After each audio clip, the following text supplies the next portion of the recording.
So then we go to Capitol Hill. House Speaker Mike Johnson saying he plans to invite Israeli Prime Minister Bibi Netanyahu to address Congress. Speaking on our sister network, CNBC today, Johnson also blasted Senate Majority Leader Chuck Schumer's Senate floor speech on Israel and Netanyahu last week, in which he called for new elections. What Chuck Schumer did was just almost staggering, just unbelievable. To suggest to our strongest ally in the Middle East, the only stable democracy, that he knows better how to run their democracy is just patently absurd. I mean, imagine if I came on your show this morning and called for a regime change in Ukraine in the middle of their crisis, fighting for their very survival. That's what Israel's facing right now. And for the leader of the Senate to say such a thing was just outrageous. I want to bring in NBC's Ryan Nobles reporting for us from Capitol Hill. Also with us, Peter Baker, New York Times chief White House correspondent and an MSNBC political analyst. Ryan, start things off for us, if you will. I know Netanyahu privately spoke with Senate Republicans. Now we understand he reached out to Leader Schumer as well, who in fact rejected a similar proposal when speaking with Senate Democrats. Walk us through kind of this partisan divide that we're seeing get even larger over Israel. Yeah, well, just to explain what's happening with the Leader Schumer aspect of all of this, and, the stance that Chuck Schumer has is that he is not opposed to Bibi Netanyahu addressing Congress, but if it happens, he wants it to happen in a bipartisan way, not these individual briefings for Republicans and then individual briefings for Democrats. Now, it's not clear whether or not that means that he would be in favor of a joint session to Congress, which is something the House Speaker is proposing. But at the very least, it does seem as though there is somewhat of an openness by Chuck Schumer to do just that. He said in a statement today that Israel has no stronger ally than the United States, and our relationship transcends any one president or any one prime minister. I will always welcome the opportunity for the Prime Minister of Israel to speak to Congress in a bipartisan way. But what we are seeing, in the wake of this very kind of explosive speech that Chuck Schumer gave on the floor of the United States Senate, where he called for elections in Israel, which is a very kind of bold move for a sitting Senate majority leader, is we're seeing Republicans rally around Bibi Netanyahu and suggest that that was inappropriate. So it comes at a time where future funding for Israel is certainly in the balance.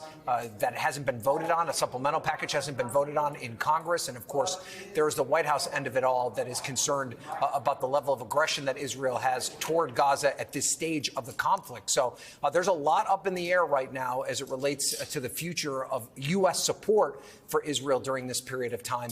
And this interface with Netanyahu is a big part of that.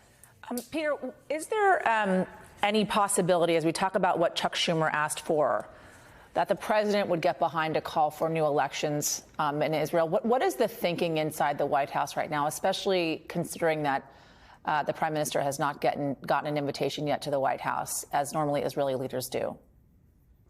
Yeah, I mean, look, the White House is saying that they're not going to take a position on whether there should be new elections or not. It's not for them to do that. At the same time, they're not really distancing themselves from Senator Schumer's speech either. The president said it was a good speech. He said that it raised a lot of concerns a lot of Americans have. And so that general embrace was enough, of course, to, create kind of a furor, I think, in Israel, where it's seen as, Senator Schumer, Leader Schumer, in effect, speaking to some extent for President Biden. Now, the president doesn't believe he should be calling for a new election, but it's no question that he's frustrated by Prime Minister Netanyahu. I think part of the issue, of course, is that it's not just Prime Minister Netanyahu, that there's a consensus right now in the Israeli political establishment that crosses ideological lines that favors a continued military operation in Gaza until Hamas is either destroyed or at least certainly more thoroughly, damaged. And that's not just Prime Minister Netanyahu. And so while it's personalized, and obviously Netanyahu is a radioactive figure, especially to Democrats in the United States, the challenge for President Biden is a little more significant than that. So how then is the structure of the diplomacy with Israel, Peter, changing now between the White House? Because we know that the president has kind of gone with this more bear hug diplomatic approach when it has come to Israel up until this moment, right? But we're also looking at this UN resolution in which the verbiage has changed. They're using now sustained ceasefire versus temporary ceasefire, which is very significant to know.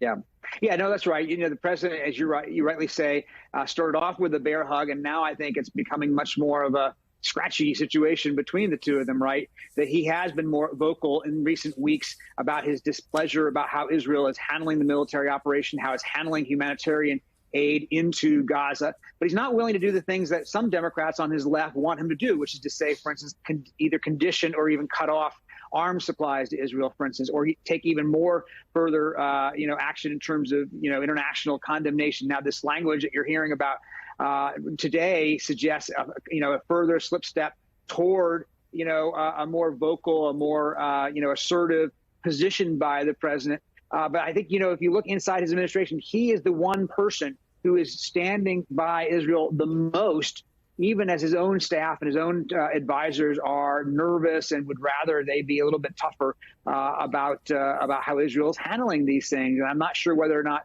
Israel or Prime Minister Netanyahu realizes quite how much President Biden has been the one person holding back, a much tougher stance against his government at this point. And I think that's, they had a conversation the other day, the two of them, the first one, I think, in a month, but there's a lot of obviously friction there. Peter Bicker, thank you. Ryan Nobles, thank you as well.